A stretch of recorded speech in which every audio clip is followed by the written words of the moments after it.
Hi friends, ఈరోజు నేను egg dosa చేస్తున్నాను.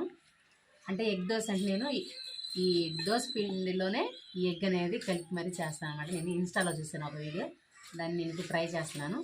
ముందుగా దోశ పిండి అనేది తీసేసుకున్నాను. ఇప్పుడు దీంట్లో ఎగ్ అనేది వేసేసుకున్నాను.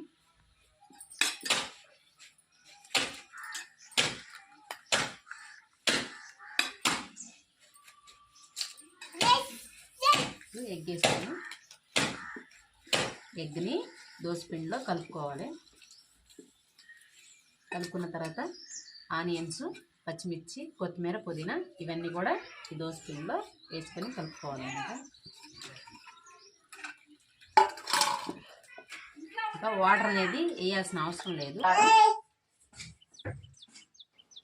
టేస్ట్ తగినటువంటి ఉప్పు కొంచెం వేసుకున్నాను.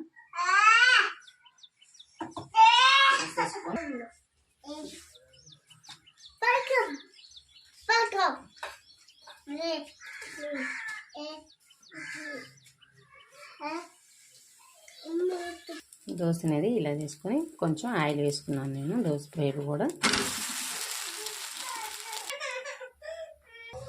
ఎగ్ దోశ ఎలా ఉందో చెప్తారు, చెప్పరా? సూపర్గా ఉంది.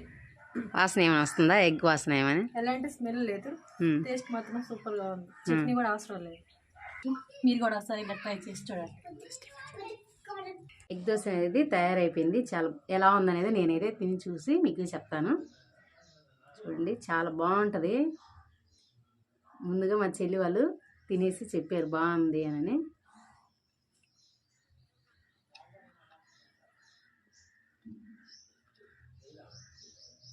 చాలా అంటే చాలా బాగుంది. మీరు కూడా ఒకసారి ట్రై చేయండి వీడియో చూసి.